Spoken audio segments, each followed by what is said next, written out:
Il reste et demeure l'un des sports favoris des téléspectateurs à travers le monde. Pendant un mois, il vient d'occuper une fois encore l'espace audiovisuel. Le football, c'est le sport qui rassemble, mais au-delà, c'est un véritable business, une véritable industrie qui se développe autour de ce sport roi. Que gagnent concrètement les pays organisateurs et les équipes participant aux compétitions internationales de football? Nous en débattrons en décryptage. En dossier de la semaine, nous posons une question. Pourquoi l'aide publique au développement baisse-t-elle au profit des prêts en Afrique? Avec notre spécialiste, nous analyserons les impacts de cette nouvelle option. Mesdames et messieurs, bienvenue à Wikeko que nous démarrons tout de suite par le mini-journal présenté par Estelle Espérance Ropazo.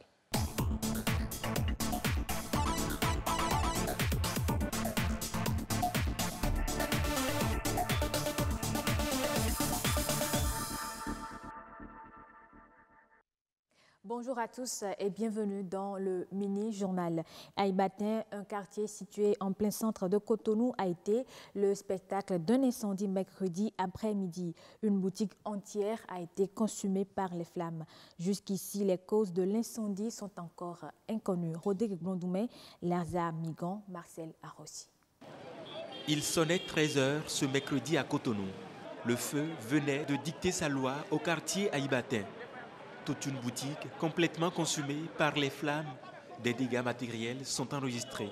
Je rends grâce au Seigneur Jésus-Christ qui a permis que moi-même je ne sais pas incendier ni mon enfant. J'ai installé, je vendais déjà. J'ai mon argent déjà tout dedans. J'ai senti la fumée. Je ne sais pas d'où la fumée venait. Je sais pas, j'ai disjoncté mon compteur. J'ai vu qu'il y avait déjà des flammes de feu. J'ai commencé à prendre du sable pour éteindre ça. J'ai appelé les gens au secours. On a commencé à éteindre du sable avec ça. Ça n'allait pas. Les gens appellent les sapeurs-pompiers, sont arrivés. C'était déjà trop tard. Ce matin, j'ai vendu qu'il y avait au moins plus de 150 000 francs dedans.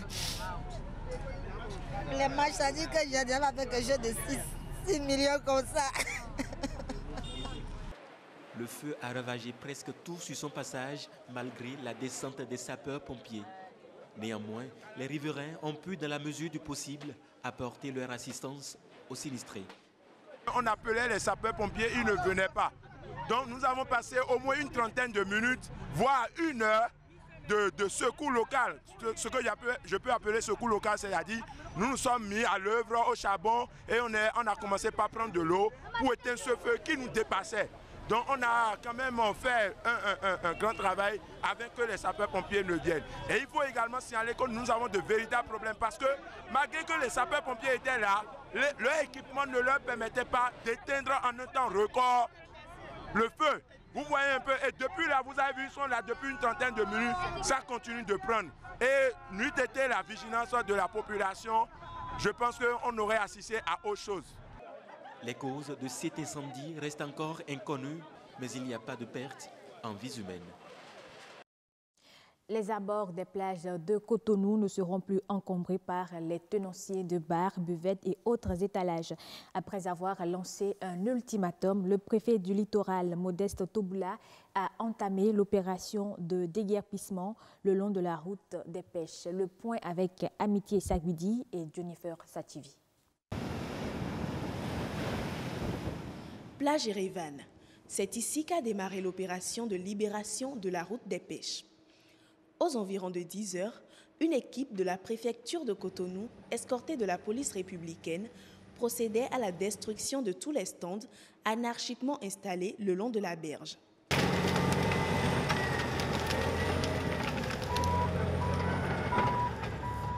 Cap a ensuite été mis sur la plage de Fidrosset. Toujours dans la dynamique d'assainir les lieux, bars, restaurants, buvettes, aires de jeu et même logements n'ont pas été épargnés. Ce qui est là, moi je n'ai aucun mot pour dire. Parce que ce que l'État a décidé, on n'a pas le choix. Ils avaient dit ça, je peux dire, c'était L'année passée, à la ploie était faite en décembre, ils avaient venu casser les buffets qui sont vers les fins pavés. En dépit des mécontentements qu'elle pourrait susciter, la libération des abords de la route des pêches vise essentiellement le développement du tourisme au Bénin. Le domaine public maritime fait partie du domaine public par excellence et il faut forcément le libérer. Le libérer pour permettre aux promoteurs qui ont des projets touristiques, des projets qui rentrent dans le cadre du développement du tourisme, de développer, n'est-ce pas, leurs projets. L'objectif, c'est de libérer totalement les sites qui doivent accueillir des infrastructures de qualité pour impacter davantage l'économie nationale. Et pour éviter toute récidive, des dispositions ont été prises. L'arsenal juridique du code pénal sera appliqué. Cela voudra dire deux choses. La première, si quelqu'un revenait sur le site libéré, il est en infraction. On le prend, on le défère devant le procureur. Et il est susceptible d'une peine de condamnation, d'accord, avec privation de liberté et ou paiement d'amende. La libération des espaces publics sur la plage de Fidrosset est la deuxième phase de l'opération Ouragan, une initiative de la préfecture pour libérer les côtes du littoral. Après Cotonou, d'autres préfets devront prendre la relève afin de libérer entièrement la route des pêches qui s'étend jusqu'à Grand Popo. L'usage des sachets non biodégradables sur le campus d'Abomey-Calavi est interdit il y a presque 3 ans. Une interdiction aujourd'hui renforcée par le vote et la promulgation d'une loi sur ce nouveau changement des habitudes. Clotaire Awekun et Donatien Falola étaient sur le campus d'Abomey-Calavi pour apprécier l'effectivité de ce nouveau mode de vie. C'est un client qui a amené ça pour payer Baobab dedans. C'est biodégradable. Le campus d'Abomey-Calavi se veut avant-gardiste dans l'interdiction de l'usage des sachets plastiques. Un avant-gardisme renforcé par le vote et la promulgation d'une loi sur ce sujet d'assainissement de notre cadre de vie. Il ne fut pas si longtemps, l'université était dirigée par un agronome, le recteur Saint-Saint, qui est très sensible au cadre de vie, à l'écologie et qui a très tôt perçu l'importance donc d'éradiquer les sachets plastiques de notre environnement, de notre écosystème, ce qui a été fait. Aujourd'hui, c'est presque entré dans les mœurs à l'université. Si vous allez au niveau des centres commerciaux, vous constaterez qu'on ne vend plus dans les sachets plastiques noirs ou de couleur blanche, mais nous utilisons des biodégradables. Donc, nous remercions le gouvernement d'avoir compris qu'elle doit suivre son université et que là où les intellectuels sont inspirés, il faut que les politiques aussi sachent les accompagner. Vous savez, les habitudes dans la vie dure, on ne peut pas changer du jour au lendemain, mais il faut dire que globalement, c'est un défi qui est en passe d'être gagné, relevé à l'université d'Abomey-Calavi. Une révolution dans le mode de vie des usagers qui donne ici le assentiment presque total dans ce changement des habitudes. Par rapport aux sachets qui étaient sur le terrain, vous savez que c'est nuisible parce que c'est venu du pétrole et puis ça ne rend pas un grand service au corps, à notre organisme. Donc par rapport à ceci, bon, je dirais que ceci est cher, mais ça préserve la santé. Donc c'est tout. Non, c'est une bonne chose, d'autant plus que les sachets sont des ordures qui embêtent beaucoup. Et sur le campus ici, nous n'utilisons plus ces sachets et c'est des papiers que nous utilisons. On est déjà habitués, parce que si on vous a interdit quelque chose de ne pas faire, là, il faut laisser. Moi, je suis content de ça, parce que ça pollue l'environnement. De ce fait, l'université d'Abomey-Calavi, au-delà de son rôle de formation des élèves de notre pays, reste un cadre idéal d'immersion pour appliquer à bon escient cette nouvelle loi sur l'interdiction des sachets non biodégradables sur notre territoire. Et puis, la journée mondiale de la population, c'était le 11 juillet. Cette année, le thème retenu est « La planification familiale fait partie des droits de l'homme ». La rédaction de BB24 revient sur la notion du planning familial. Est-ce la solution pour lutter contre l'explosion démographique propre au continent africain? Mieux, faut-il vraiment limiter les naissances pour vivre heureux? Rodrigue Babagbeto nous apporte ici les réponses. Au Bénin, le taux de croissance démographique est de 3,5%. Donc, dans quelques années, si on y prend garde, la population du Bénin va doubler. Et cela pourrait être pareil dans le monde entier. La planète gagne environ 89 millions d'habitants par an. Et si rien n'est fait, la population mondiale pourrait passer de 7,5 milliards de représentants aujourd'hui à 9,8 milliards en 2050. Un brin de lumière semble tout de même apparaître, la planification familiale. On ne peut que passer par la planification familiale pour régler le problème de cette explosion démographique. L'espacement de naissance a des avantages. Au-delà de tout, la planification familiale sauve des vies. Il y a une dimension économique qu'on peut gagner dans la planification familiale, avec les questions de taux de décès maternel, avec les questions de taux de morbidité. Devenue une obligation en matière de droits de l'homme de tous les pays, elle est définie comme l'ensemble des moyens utilisés pour réguler les naissances et a pour but de réduire la mortalité maternelle. Si une famille adopte une méthode de contraception, c'est qu'au bout de rouleau, la famille là, devient une famille heureuse parce qu'elle a le nombre d'enfants voulus et au moment voulu. Cependant, certaines contraintes sociales, surtout africaines, laissent perplexe quant à sa totale effectivité. La vie sexuelle reste et demeure dans certaines contrées et une bonne partie de la population une donnée qui va servir à procréer et non à disposer d'un plaisir sexuel.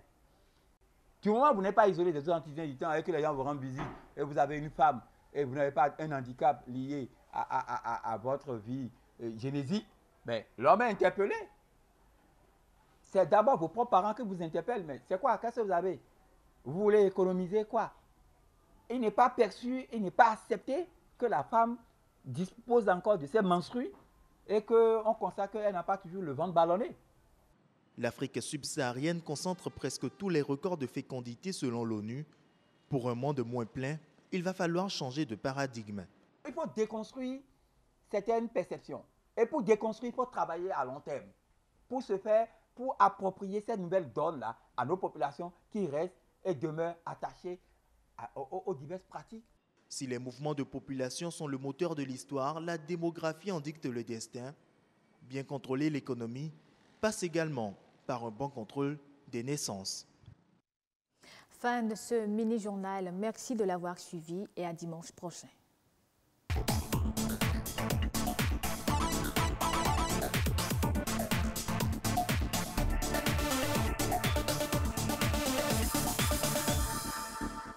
Merci à vous Estelle Pazou pour cette présentation. À présent, nous sommes avec les canards de la semaine, mais cette fois-ci dans leur colonne économique. Qu'ont-ils rapporté comme information? Suivez à présent la revue de presse hebdomadaire présentée par Marcel Arrossi.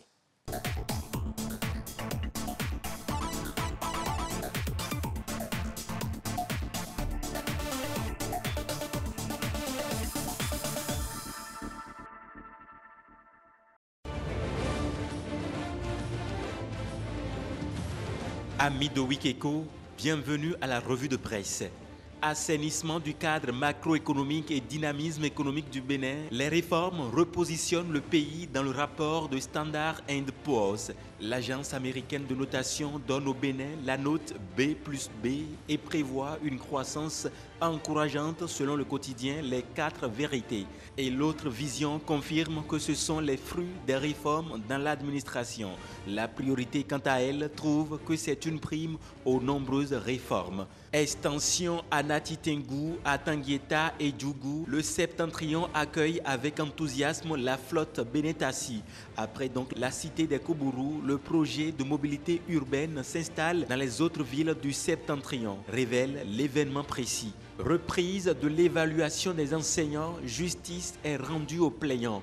Après examen des lacunes et analyse des plaintes venues de nombreux groupes d'instituteurs, le Conseil des ministres a décidé d'annuler l'évaluation organisée le 16 juin dernier et recommande sa reprise pour le 28 juillet prochain. On pourra le lire sur la une du journal L'Autre Quotidien.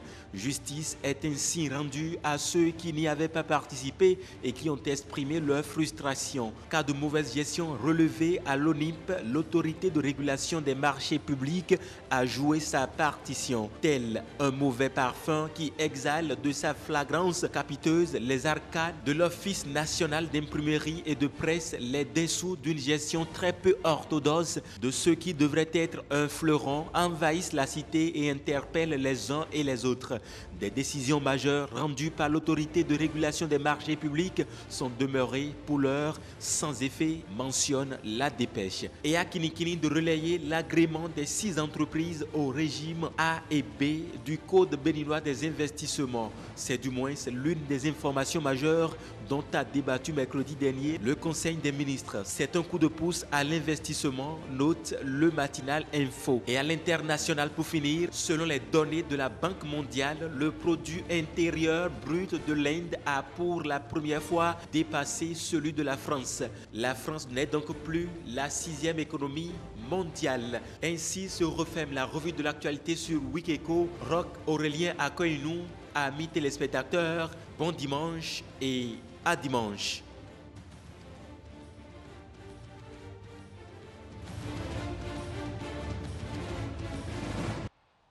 Merci à vous Marcel Arrossi, à dimanche pour une autre revue de presse économique de l'actualité. La semaine, la Coupe du Monde Russie 2018 prend fin ce dimanche 15 juillet. Des milliards de francs CFA sont dépensés, des milliards de francs CFA sont également gagnés. Que rapporte concrètement cette compétition aux différents participants, aux pays organisateurs? Eh bien, nous allons parler de l'industrie et le business qui se développe autour de ce sport. C'est tout de suite.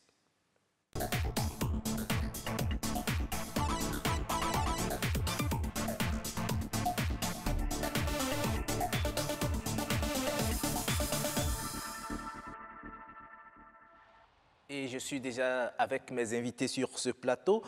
Patrick Novidé, bonjour. Bonjour. La pleine forme? Oui, ça va.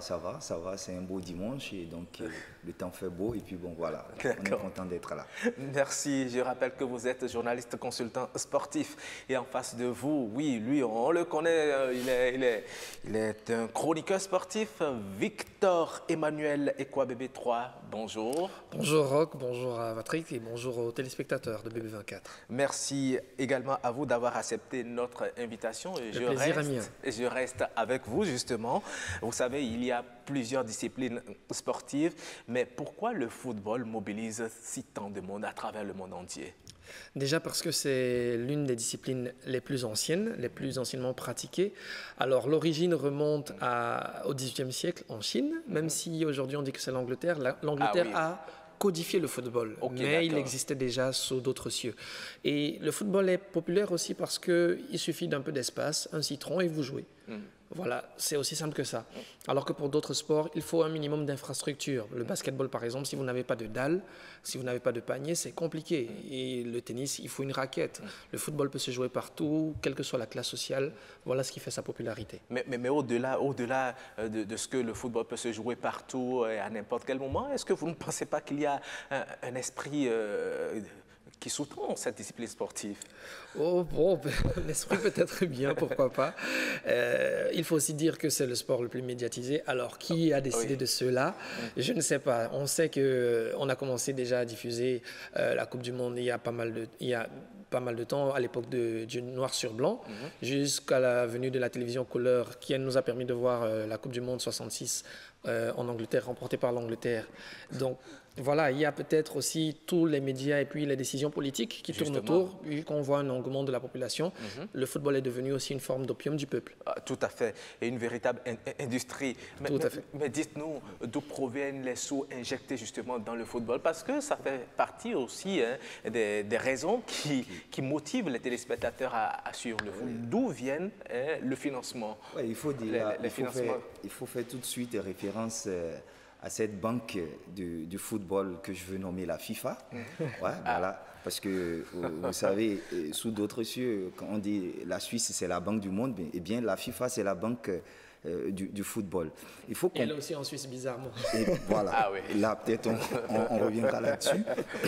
Mais Aurélien, ce qu'il faut comprendre, excusez-moi, c'est que au départ, le principe associatif, selon la loi de 1901, c'est ce principe-là qui régit le fonctionnement du football tel que Ekwabebe l'a dit, lorsqu'il a été formalisé, codifié.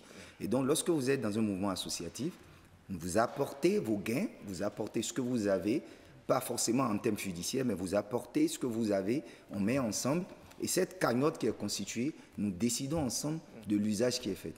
Mais vous savez, avec l'évolution, c'est la forme pécuniaire, c'est l'argent qui a pris le dessus. Ce que je voudrais dire, c'est qu'on aurait pu dire, tel apporte des ballons, tel apporte des filets, tel apporte des gants. Mais pour le fonctionnement, on a besoin de ces ressources financières-là. Et donc, les fédérations nationales, par exemple, lorsque vous prenez la Fédération béninoise de football, elle paraît très loin de la FIFA jusqu'en Suisse, mais elle participe via des canaux que je ne maîtrise pas forcément ici. Je pense que le gouvernement doit avoir sa main là. Donc ça veut dire que chaque pays contribue exactement au budget de la FIFA. Et donc c'est cette cagnotte-là qui est redistribuée. Initialement, voilà le principe de départ. Mais avec l'évolution, avec la mondialisation, la globalisation et avec la dimension que la communication a pris autour du football, il y a d'autres éléments qui sont venus se greffer. Lesquels, par exemple? Par exemple, lorsque vous prenez aujourd'hui la pub, la publicité autour du mondial qui se fait, mais Aurélien, on n'imagine pas, c'est des milliards qui sont déboursés pour des secondes de publicité. Vous avez des marques, Adidas, Nike, je ne sais pas si je devrais... c'est vrai, des marques, on ne va pas faire la publicité. Exactement, excusez-moi. Oui. Voilà, vous avez des marques qui se positionnent via les athlètes. Et donc, lorsqu'un athlète qui véhicule l'image d'une marque apparaît, tel qu'il est vu, c'est des gains qui sont... Donc, ces éléments additionnels sont venus se greffer sur la cagnotte initiale et aujourd'hui, c'est devenu une véritable machine financière qui se met en branle lorsque des compétitions comme ça sont organisées. Voilà, effectivement. Et pour organiser ces compétitions, c'est une véritable bataille qui se déclenche. Et il y a même des intimidations. Il y a l'événement récent qui est encore là pour soutenir le Maroc. Certains pays ont préféré aller s'aligner derrière les pays de l'Amérique latine. L'Amérique du Nord. L'Amérique du Nord, pardon. Est-ce que vous ne voyez pas qu'aujourd'hui, au-delà de ce qu'on peut penser, le football est devenu aujourd'hui une véritable industrie où s'exerce également la diplomatie? Bien sûr, bien sûr. Le football demeure populaire dans le sens où tout le monde peut le pratiquer, mais il n'a plus rien de populaire lorsqu'il s'agit de l'organisation des compétitions, parce que c'est du lobbying. Vous avez des chefs d'État, vous avez des ministres des Sports, des ministres des Affaires étrangères, des stars du football en activité ou à la retraite qui se mobilisent à chaque fois lorsqu'il faut aller démarcher l'organisation d'une Coupe du Monde. Oui, que gagne-t-il concrètement à aller démarcher, à se lancer dans cette bataille? Alors, c'est déjà la fierté. Je suis sûr que lorsque vous parlez du Bénin à l'extérieur, il y a beaucoup plus de gens qui connaissent Cessignon ou Angélique Kidjo que peut-être le chef de l'État. Donc, bien sûr. Voilà, donc il y a cette notoriété que votre pays a, cette visibilité qu'il aura sur la planète. Rendez-vous compte, la FIFA a 209 fédérations adhérentes alors que l'ONU a 197 États. C'est vous dire la popularité qu'a ce sport. Et vous avez vu que les États-Unis, le Mexique et le Canada ont dû se mettre ensemble pour remporter l'organisation sur le Maroc. Donc, il y a cette visibilité, mais aussi il y a tout ce qui est pécuniaire, parce que vous avez par pays des milliers de supporters qui arrivent. Ça vous fait donc des hôtels que vous allez remplir, ça vous fait des restaurants qui vont être toujours pleins, ça vous fait des produits dérivés que vous allez vendre, votre culture que vous allez vendre, non seulement la vendre dans l'esprit de ce que les gens vont la connaître, mais aussi matériellement, vous allez vendre pas mal de choses de votre pays. Donc, il y a une énorme masse financière, une énorme rentabilité, bien sûr, si la compétition est bien organisée, que la sécurité est assurée et que vous avez eu l'aval de l'institution fêtière, évidemment, pour pouvoir loger les gens et les faire habiter dans telle ville et telle ville. Donc, voilà un peu ce que ça peut rapporter. Justement, mais pour construire les infrastructures, qui finance tout ça? Alors, la FIFA apporte son aide au pays organisateur une fois qu'il a été désigné. Généralement, c'est 7 à 9 ans avant avant la date de la compétition que ce pays-là est désigné.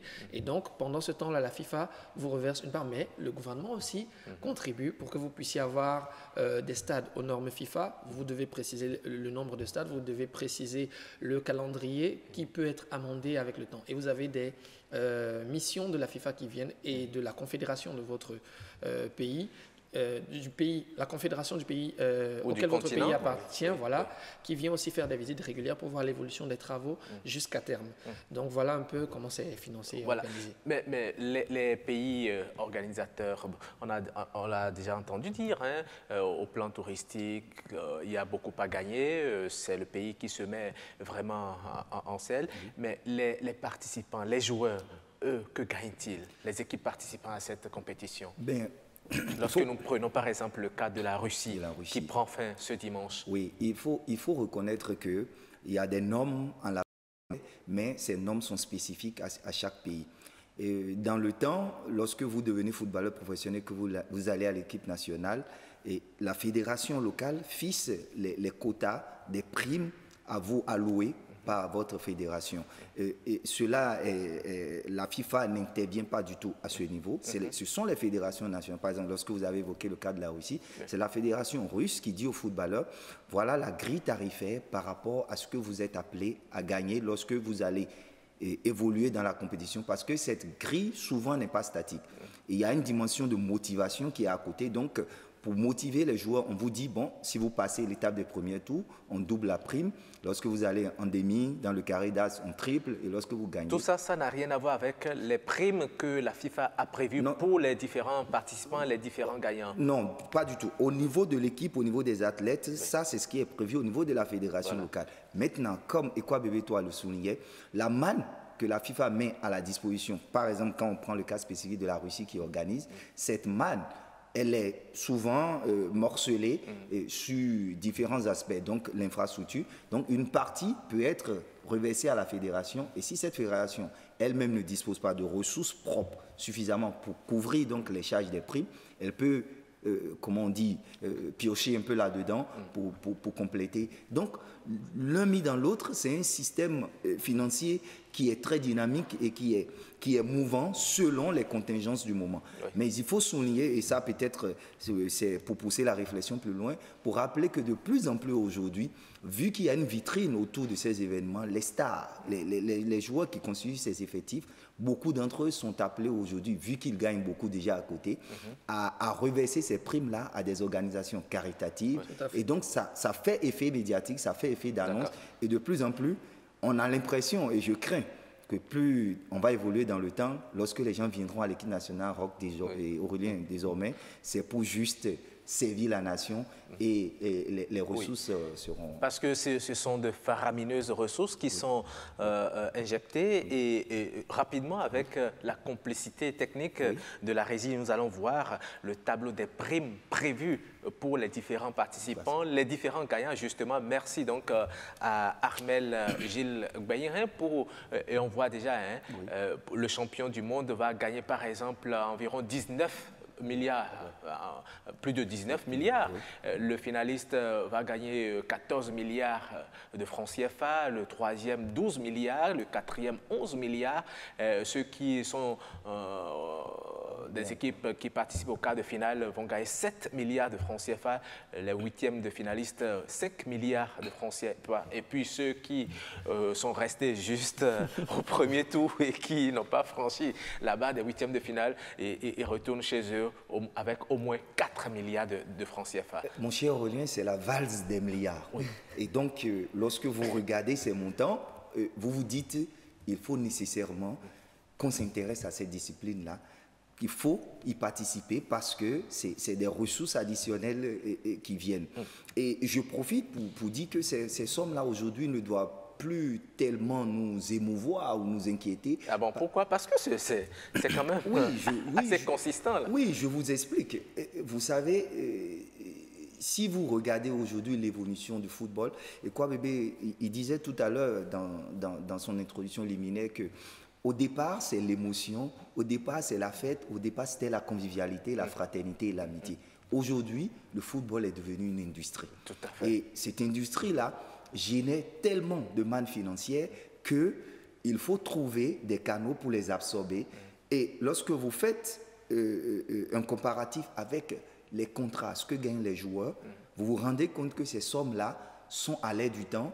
Et donc, effectivement, lorsque vous êtes dans mon petit Bénin, je mets entre griffes ici, et que vous voyez de tels montants, vous vous dites, si on morcelle et qu'on vous donne le 1 millième, écoutez, tous vos problèmes sont réglés. Tous vos problèmes sont réglés. Et puis l'autre chose, peut-être que je voudrais ajouter, c'est marrant de voir que ceux qui sortent au premier tour sont à plus de 4 milliards, alors que ça, c'est la somme, normalement, que le vainqueur de la CAN, la Coupe d'Afrique, remporte. Voilà, c'est ça. Et c'est des mannes qui évoluent beaucoup avec le temps. Maintenant, il y a aussi le problème qui fait en sorte que vous avez parfois moins d'engouement de certains joueurs, notamment les Africains, je m'excuse, au niveau de la Coupe du Monde lorsqu'ils sont dans de grands clubs. Parce qu'en réalité, ils sont notamment mieux rémunérés par leur club que par la fédération de leur pays.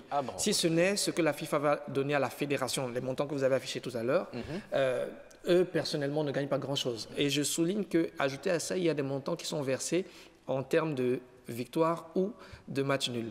Maintenant, l'autre chose aussi, c'est qu'il y a un grand conflit entre la Coupe du Monde et la Ligue des champions européenne. Parce que là, on voit que le vainqueur est autour de 38 millions d'euros, alors qu'en Ligue des champions, c'est 50 millions environ. Donc, il y a aussi ce dilemme-là entre le choix de cœur, le patriotisme pour le joueur et... voilà. Est-ce que ça peut amener certains joueurs à plus se déployer sur un terrain qu'un autre? Oui, cela s'est déjà vu. Même si on n'a pas peut-être de preuves palpables, mais pour les observateurs, pour les observateurs du foot, vous vous dites, hey, mais ce mec-là, j'ai l'impression qu'il se donne moins que lorsqu'il est dans son club. D'accord, c'est vrai. On a compris que c'est une véritable industrie qui se développe autour du sport roi, le football. On a investi des milliards pour réaliser des stades, pour réaliser des hôtels, pour réaliser telle infrastructure, etc. Mais lorsque la compétition finit, ces infrastructures deviennent quoi? Ça ne dure généralement qu'un mois. Oui, généralement, elles reviennent au club. Et c'est pour ça que la FIFA a parfois du mal à laisser l'organisation de la Coupe du Monde à des pays peu développés. Même si on dit qu'il y a les votes, avant les votes, il y a du lobbying. Parce que ça ne servira à rien qu'après la compétition, ces stades tombent en ruine. Au niveau de la Russie, il y a déjà un certain nombre de clubs, le Zénith Saint-Pétersbourg, le Lokomotiv Moscou, qui vont récupérer certains de ces stades-là. Et cette récupération détermine aussi le nombre de places au moment de la construction du stade. Il y en a de 30 000, il y en a de 35 000, 40 000 et bien plus. C'est un peu le cas, c'est un peu ce qu'on a eu en Afrique du Sud avec l'organisation de la Coupe du Monde 2010. Une fois qu'elle était passée, il y a quelques-uns de ces stades-là qui n'étaient pas vraiment utilisés, alors qui étaient utilisés carrément au 1/5 de leur capacité. À cause de l'irrégularité des supporters dans les stades pendant le championnat sud-africain.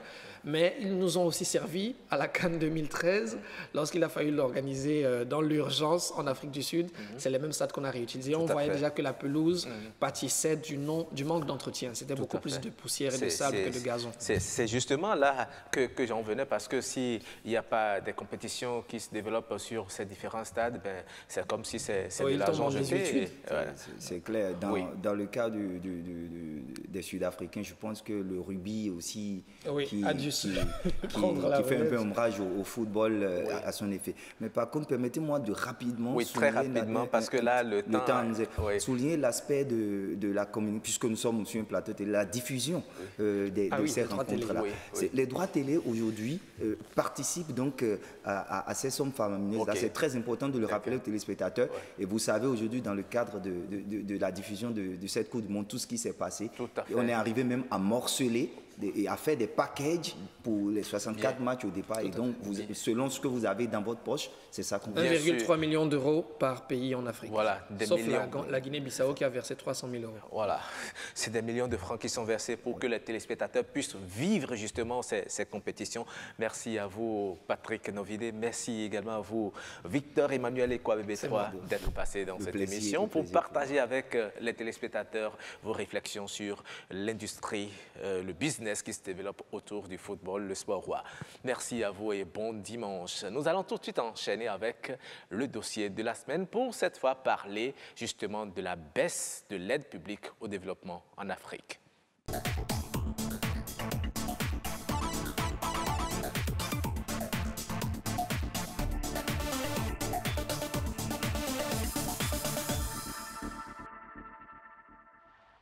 Et oui, ces dernières années, il est remarqué une baisse de l'aide publique au développement au profit des prêts qui, eux, ne cessent de s'accroître en Afrique. Pourquoi cette option? Eh bien, on en parle justement dans quelques instants, mais avant, je vous invite à suivre ce reportage réalisé par Marcela Rossi. Aide publique au développement, les dons à l'Afrique diminuent et les prêts augmentent. 146,6 milliards de dollars, voilà ce qu'ont dépensé en 2016 les pays riches, ceux de l'Organisation de coopération et de développement économique, OCDE, en aide publique au développement dans le monde. Un chiffre en baisse de 0,6% depuis 2017. Les raisons sont diverses. Et notamment, on a remarqué que dans certains pays comme les BRICS, ces taux de croissance sont relativement élevés.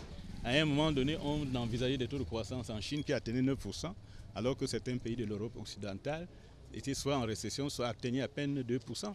Une absence de croissance, ça veut dire un corollaire qui signifie diminution des ressources. Et vous savez que s'il y a diminution des ressources, c'est probablement que les pays occidentaux vont les affecter à des projets davantage internes à eux et non pas venir vous donner l'aide. La baisse donc de l'aide internationale s'explique en partie par la conjoncture internationale, économique internationale. Vous n'êtes pas sans savoir que depuis 2007-2008, avec la crise des subprimes aux États-Unis, qui s'est en fait généralisée, qui a eu donc des impacts considérables, bien sûr négatifs, aussi bien sur l'économie américaine que sur les autres économies, l'économie mondiale. Vu la nature vitale de cette aide pour le développement des pays pauvres, notamment dans le domaine des infrastructures, de la santé et de l'éducation, sa diminution est sans doute source de grandes inquiétudes. Il y a de fortes chances que si vous avez prévu que vous deviez avoir de l'extérieur une certaine quantité d'aide, si cette aide ne vient pas, ça va amputer la quantité qui sera affectée, dont le taux de croissance, par exemple, peut être baissier globalement. Donc ça veut dire que le pays du Sud devrait faire un effort pour générer des ressources davantage aussi internes, tout en comptant sur l'aide internationale, parce que l'aide internationale peut être dans certains cas aléatoire. Quand vous prenez les économies qui sont fortement donc dépendantes donc de l'aide publique au développement, le fait que cette aide se contracte, ces pays ne pourront plus avoir suffisamment donc de ressources pour financer les infrastructures de développement. Du côté des pays donateurs, le palmarès ne change guère en chiffres absolus d'une année sur l'autre. Avec 35 milliards de dollars de dons, les États-Unis restent en tête devant l'Allemagne, la Grande-Bretagne, le Japon et le reste des pays riches. Et voilà. Nous avons le plaisir de recevoir notre invité. Il s'appelle Raoul Fousseni. Bonjour, docteur. Bonjour, Roch. Vous êtes docteur, spécialiste des questions de politique publique. Des questions publiques, c'est ça? Oui. Des questions publiques et de développement. Voilà. Merci d'avoir accepté notre invitation pour parler justement de pourquoi aujourd'hui les pays africains préfèrent les prêts, ou bien quelles sont les conjonctures qui amènent à cette option. On va en parler tout à l'heure, voir les impacts également sur le développement. Marcela Rossi, bonjour. Roch à présent, bonjour. Raoul Fousseni, bonjour. Bonjour, Marcel. Merci d'être venu.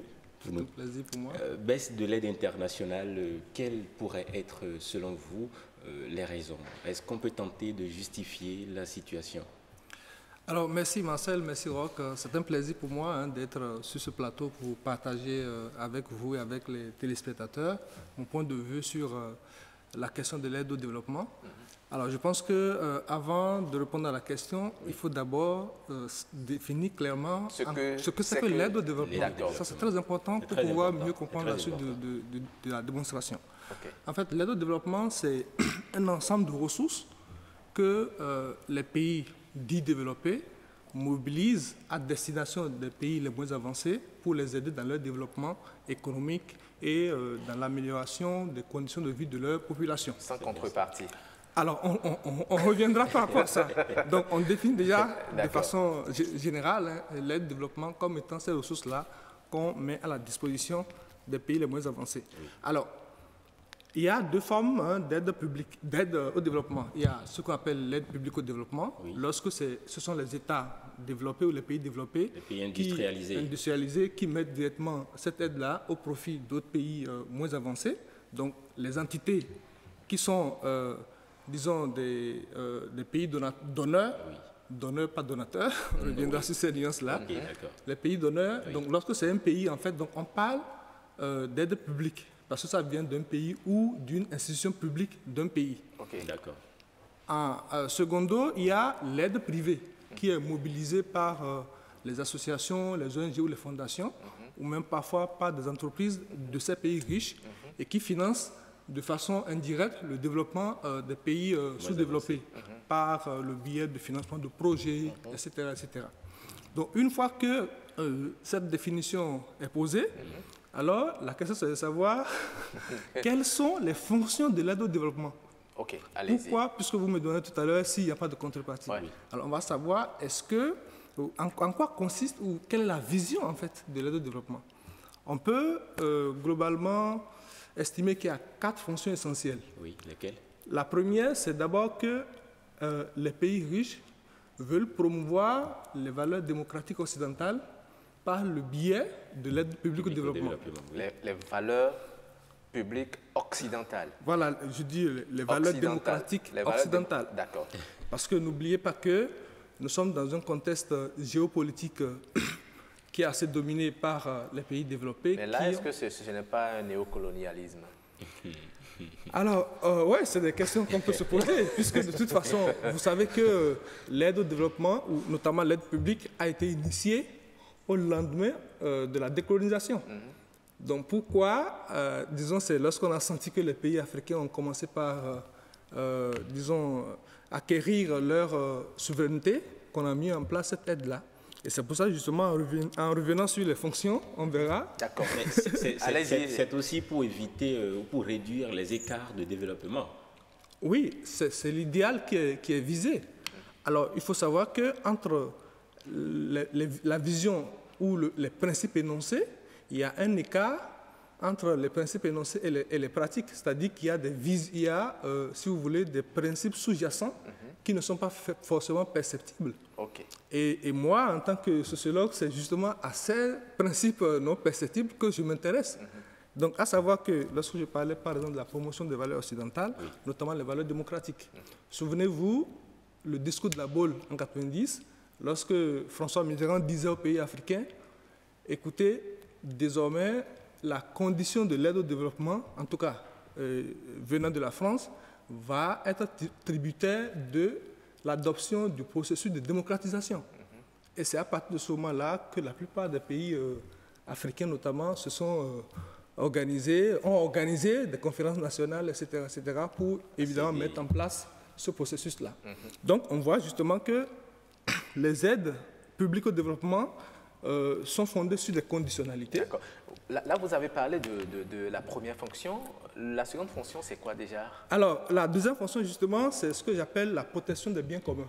C'est-à-dire que les pays industrialisés sont dans une dynamique selon laquelle un bien commun, c'est-à-dire que c'est un bien qui appartient à tout le monde, à tous les pays du monde, que nous partageons tous, ça peut être des biens environnementaux, par exemple. Si l'on n'investit pas pour amener les pays sous-développés à ne pas exploiter de façon excessive ces biens-là, eh bien, les conséquences peuvent être planétaires. Puisque vous voyez aujourd'hui, lorsqu'on parle du réchauffement climatique, vous voyez, les conséquences, disons, impactent la plupart des pays du monde. Donc, on va alors demander, en mettant de l'argent au profit des pays sous-développés, de faire attention aux préoccupations environnementales pour éviter que l'on accélère les problèmes de réchauffement climatique, par exemple. C'est un exemple. Donc, troisième principe, c'est aussi la volonté ou le souhait de maintenir ou de trouver de nouveaux marchés pour l'écoulement des produits fabriqués en Occident. Parce qu'il ne faut pas oublier qu'à travers l'aide, c'est des partenariats qui sont mis en place. C'est les pays bénéficiaires de l'aide font des investissements avec cette aide-là à l'interne, et ces investissements nécessitent l'acquisition de matériel, techniciens, etc., etc. Et généralement, ils exigent que ce soit au niveau de leurs entreprises que les pays aillent acheter justement ces matériels. C'est encore un autre débat. Tout à fait, tout à fait. C'est encore un autre débat. Ouais, donc c'est pour ça qu'il y a tellement de principes sous-jacents. Donc le quatrième principe, enfin la quatrième fonction qui peut être transversale aux autres, c'est aussi l'assurance d'une sécurité pour les pays industrialisés. Parce qu'il ne faut pas oublier que, et à ce propos, j'aime bien citer Mamadou Bari qui a fait un excellent article sur l'aide au développement en se posant la question de savoir est-ce que les pays riches ou les pays industrialisés n'échangent pas la santé des pauvres contre leur sécurité. Enfin, n'échangent pas, ça dit que, pour m'exprimer plus clairement, c'est que l'aide au développement va viser par exemple certains secteurs dans le domaine de certaines pathologies, par exemple infectieuses comme le sida. On va investir plus massivement dans le sida, alors que l'on sait qu'au Bénin, par exemple, le sida n'est pas la maladie qui tue le plus. C'est le paludisme. Ouais, le sida, ça fait à peine 1,2% de la population béninoise, alors qu'il y a des problèmes plus... Maintenant, je crois qu'on peut arriver maintenant à répondre à la première question. Voilà, donc on voit donc que les pays riches veulent... s'assurer que les problèmes qui naissent dans les pays sous-développés n'auront pas des conséquences fâcheuses en ce qui les concerne. Et c'est pour ça, donc, aujourd'hui, je prends un autre exemple du terrorisme. Vous voyez que ces dernières années, l'aide de la France, par exemple, semble être concentrée vers les pays du Sahel ou de la Méditerranée, pour d'une part essayer de contenir le phénomène terroriste qui se développe, et d'autre part le phénomène migratoire, afin qu'on évite... Parce qu'ils sont indirectement concernés aussi. Voilà. Mais aujourd'hui, on parle de baisse de cette aide-là. Quelles sont les raisons qui pourraient justifier cette situation? Et ça dit que tous les problèmes sont déjà réglés en Afrique. Aujourd'hui, il ne faut plus accorder de l'aide publique aux pays africains. Alors, cette question-là, évidemment, les intervenants je pense, ont bien répondu à cette question. Mais ce que je voudrais dire, c'est que lorsqu'on parle d'aide, de la baisse d'aide au développement, en fait, pour l'OCDE, ce n'est pas une baisse, parce que vous regardez les chiffres publiés par l'OCDE sur la période 2000 à 2017, au contraire, on voit que l'aide publique au développement a progressé. Et sauf la période 2013 ou 2014, où on a vu une légère baisse de 0,5%. Dû, selon les experts, au taux d'inflation. Mais vous savez, on entend souvent dire dans les pays africains que les partenaires techniques et financiers se sont retirés de l'accompagnement de certains États dans le financement de certains projets. On prend l'exemple, par exemple, de nos routes, de l'entretien de nos routes. Vous n'êtes pas sans savoir que les tarifs des péages ont augmenté ces derniers jours au Bénin. Et comme raison, on a dit que ce sont les partenaires techniques et financiers qui se sont retirés du financement de l'entretien justement de ces routes. Est-ce que vous ne voyez pas que là, c'est la baisse, contrairement à ce que dit l'OCDE, qui a une baisse à ce niveau? Et l'OCDE, parlant de l'OCDE justement, elle a bien dit que les prêts ont augmenté au profit, en lieu et place de l'aide. Les prêts ont augmenté, mais l'aide a diminué. Parce que quand on vous fait un prêt, justement, vous vous attendez à des ristournes, à des pourcentages. C'est pour ça que... Parce que l'aide et les prêts ne sont pas la même chose. C'est justement là le problème. C'est parce que j'ai posé au départ la définition de l'aide. Voilà. J'ai dit l'ensemble des ressources mises à disposition. Lorsque vous prenez l'aide au développement, ça prend en compte non seulement les dons, mais aussi les prêts à taux préférentiel. Donc, vous voyez, ça prend aussi en compte les prêts à taux préférentiels. On va vous dire, par exemple, sur un marché financier, si vous allez pour emprunter de l'argent, on vous applique peut-être un taux de 8%, et un pays dit, je vous donne de l'argent à 1%, juste pour payer les frais de fonctionnement. C'est déjà de l'aide. Ça aussi, c'est une forme de l'aide. Et c'est justement, ce sont ces mécanismes-là qui sont comptabilisés, je pense au niveau de l'OCDE, et qui montrent que l'aide n'a pas pour autant diminué. Ensuite, il faut prendre en compte aujourd'hui la question de la migration. Dans les pays développés, et les coûts, disons, liés à l'accueil des réfugiés sont comptabilisés aussi dans l'aide au développement. Ça veut dire que, et vous voyez par exemple sur, je pense, ces 5 dernières années, en moyenne, les coûts liés à l'accueil des réfugiés sont estimés autour de 13% de l'aide au développement. Donc, or, les pays, au fond, d'origine de ces migrants-là, ne perçoivent pas cette aide-là. Mais c'est l'argent qui est utilisé dans les pays riches pour accueillir leurs ressortissants. Et tout ça est comptabilisé justement dans l'aide au développement. Oui, mais lorsque tout à l'heure des mécanismes d'ajustement au niveau interne pour supporter le coût, et il a relevé aussi l'augmentation des taxes au niveau de nos péages. Vous ne pensez pas que c'est parce qu'il y a un problème de l'autre côté que ça a commencé? Alors oui, je ne dis pas, en fait, c'est ce que je vous dis, je ne dis pas qu'il n'y a pas de problème. Oui. Mais ce que je veux dire, c'est que la perception de la baisse de l'aide dépend, d'accord, des acteurs, de chaque type d'acteur. Vous voyez, lorsque je prends un pays comme le Bénin, oui. Si je vous ai dit que l'aide, notamment l'aide publique, a des fonctions essentielles, et donc on va voir qu'au fond, en fonction des reconfigurations ou de la reconfiguration des enjeux géopolitiques, oui. L'aide aussi va changer. Je vous ai dit par exemple qu'aujourd'hui, on va consacrer beaucoup plus d'argent à financer les pays du Sahel pour lutter contre le terrorisme, les pays méditerranéens, plutôt qu'un pays comme le Bénin, où, disons, qui ne présente pas, de ce point de vue-là, un enjeu sécuritaire pour les pays riches. Mais pour autant, Roch, pour autant, effectivement, au plan interne, au Bénin, par exemple, on va constater effectivement que, de façon substantielle, l'aide a baissé, puisque, du fait de la reconfiguration des enjeux, oui.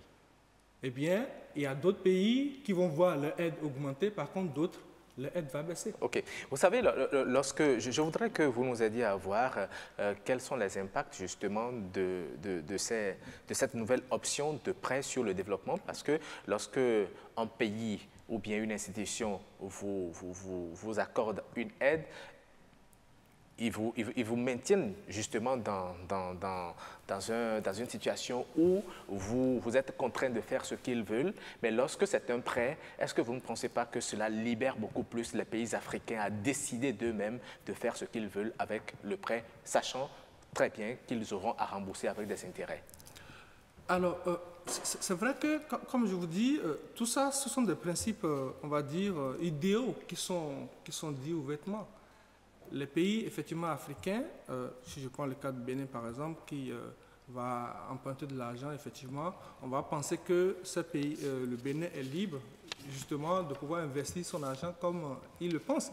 Mais sauf que n'oubliez pas qu'avant qu'un État tiers n'accorde un prêt, d'abord, il faut clairement définir le domaine dans lequel l'argent va être investi. Si vous suivez l'actualité parlementaire au Bénin, ça ne prend pas d'accord de ratification des accords de prêt, et on précise le domaine dans lequel l'argent va être investi. Okay. Vous voyez?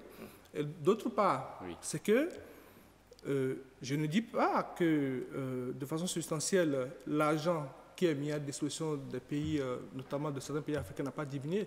Et justement, vous parliez des stratégies des gouvernements nationaux pour pouvoir répondre à cette baisse-là. Je n'ai pas encore répondu à cette question, j'y reviendrai. Mais là, le temps est parti. Vous êtes d'accord que la compensation de cette baisse-là, de l'aide par un ajustement de fiscalité, va entraîner une dégradation du bien-être des ménages? Forcément, puisque d'abord, je pense que les intervenants l'ont bien dit. Et là, ce sera votre mot de fin très rapidement. OK. Alors, donc, ce que je voudrais dire par là, c'est qu'effectivement, pour que les conséquences vont être visibles, puisque l'État qui a prévu, par exemple, dans son budget, une partie qui sera financée par une aide publique au développement, donc si l'aide ne vient pas forcément, ça va rejaillir sur les investissements au plan interne.